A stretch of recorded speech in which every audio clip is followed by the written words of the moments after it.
Hello friend, आप सभी का हमारे यूट्यूब चैनल ब्राइट बुद्धि में आप सभी का स्वागत है।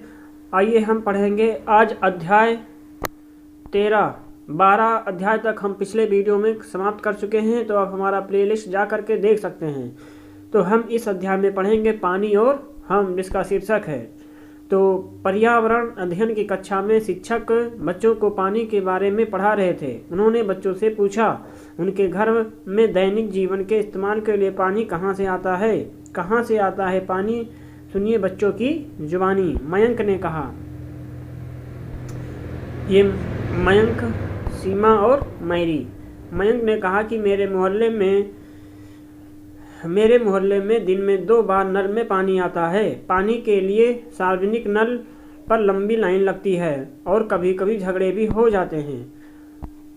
सीमा बोलती है कि हम कुएं से पानी भरते हैं। पास के कुएं 1 साल पहले सूख गए थे, अब काफ़ी दूर चलकर जाना पड़ता है। मैरी बोलती है कि हमारे यहाँ तो दिन भर पानी आता है। रामू बोलता है कि मेरे यहाँ हैंडपंप लगा है, लेकिन उसका पानी काफ़ी खारा है, कपड़े साफ नहीं होते, फिर भी हम पीते हैं। अकरम कहता है कि मेरे यहाँ दिन में आधे घंटे के लिए पानी आता है। हम लोग दिन भर के इस्तेमाल के लिए टंकी में पानी भर कर रखते हैं। सलमा कहती है कि हम नहर से पानी भर कर लाते हैं।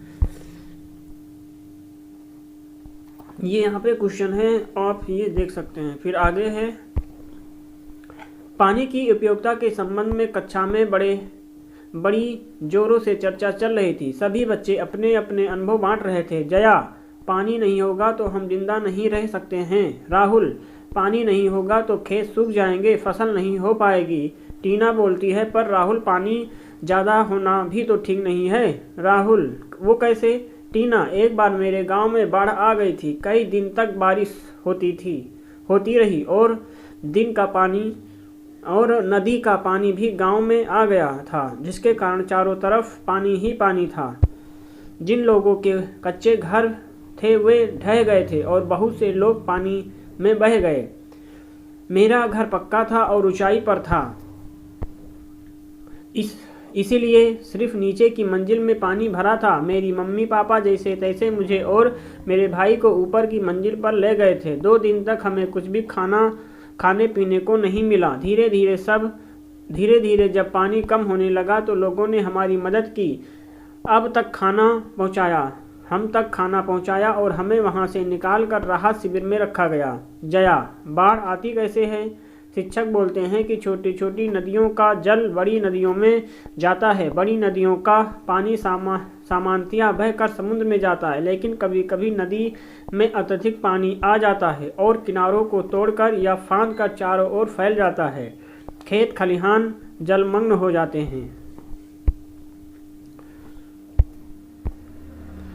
18 अगस्त 2008 की काली रात 18 अगस्त 2008 की काली अंधेरी रात थी। पूरे उत्तर बिहार और नेपाल की तराई में 2-3 दिनों से बारिश हो रही थी। सभी लोग अपने अपने घर में सोए हुए थे। अचानक शोर हुआ, बाढ़ आ गई, बाढ़ आ गई।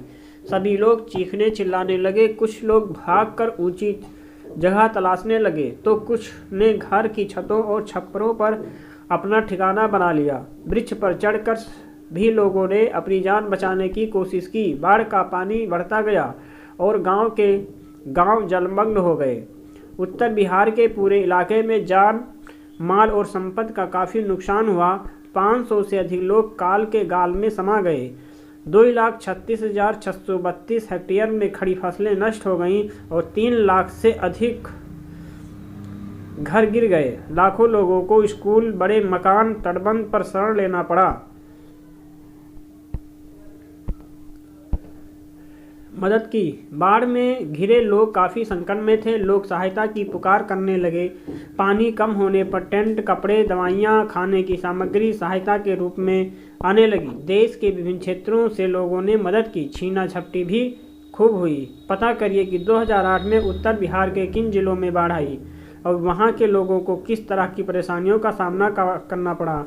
परेशानियों से निकलने के लिए क्या क्या किया गया और परेशानियों से निकलने के लिए किस प्रकार की मदद की गई। बाढ़ आने से इन सब चीज़ों पर क्या प्रभाव पड़ता है, आप सोच कर लिख सकते हैं और कमेंट भी कर सकते हैं।